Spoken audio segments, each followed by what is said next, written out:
Okay, here is Christa Smith Yes, Christa Smith. from Oklahoma. and Christa gave me a super experience this morning. And I didn't know it. You're a teacher, a born teacher, and a born leader. Yo, thank you. So what Christa did, I didn't get out of the bus because there were constantly people coming in. So I turned to Christa and said, "It's impossible to get out." Christa said, "Yes, it is," and she just went out. You know, it's like Moses going through the ocean and the waves parting in front of him.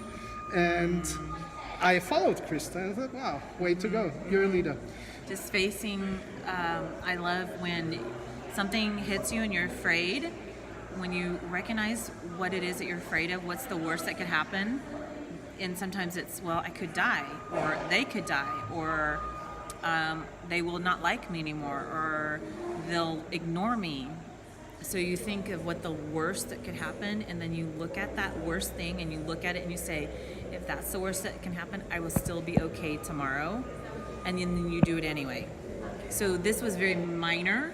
You know, we were like literally having person after person with their luggage coming into the bus. Yeah. And we had gotten on the bus before everyone, and we were hungry, and we wasn't going to be eating for 5-6 hours. Yeah.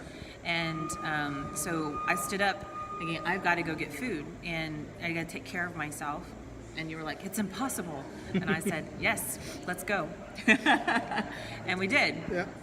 And people who know me, they say, "Oh, Aditya, for Aditya, nothing is impossible." Yeah. But in this moment, I was hesitating. Wow. And you showed me the lead, and I enjoyed it like anything. Yeah. So real leadership. And so sometimes it's that small self-talk, even in the little things, that will hinder our growth. And sometimes we just need to look at those little things that we are constantly saying we can't. It's too big, it's too impossible. And recognize, yeah, it might be impossible for you to ever be a royal crown diamond, but let's just give it our best shot. What else do you have to lose? It might be impossible for you to make that Spain trip next year, but let's do our best. Let's see how many people we can make a difference for. And so you just give it your best and know at the end of the day, your best is good enough. And your best is gonna look different than my best. And your best is gonna look different than your best. But at the end of the day, your best, and for me, it's being the best mom and the best wife and the best leader that I can. And at the end of the day, I go in a very good sleep. So what struck me in this situation was I fell back into my polite self. And I thought I cannot storm out and, squeeze these people by the side. And you did, but you were not unpolite. And it worked. You were just like flowing through them. And this kind of politeness thing is also sometimes a limiting factor to network marketers. They think they have to be polite, but then they don't do it. Right. What should be done. Right.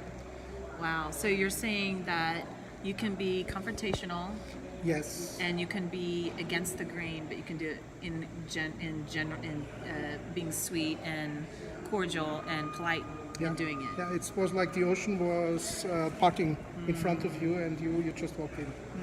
And that was very strong. It's a very good observation. You're very lucky that you have such an amazing observer leader, and he has been recording and documenting and getting the science, the proof, and it's been really awesome to see you work and to see you bring back the best for your team that you are leading. So you are very fortunate to have him. And so you're right, you can be confrontational and you can just be just as nice as you can, because sometimes when you have a knowing in your heart, you just flow with the knowing. Make sense? Yeah, makes sense. So politeness is not necessarily the be-all, but the knowing in the heart. That is the most important. Yeah, it's all about your heart. That's the ultimate. It's all about your heart. Yeah. Thank you so much. You're Christa. welcome. Bless you.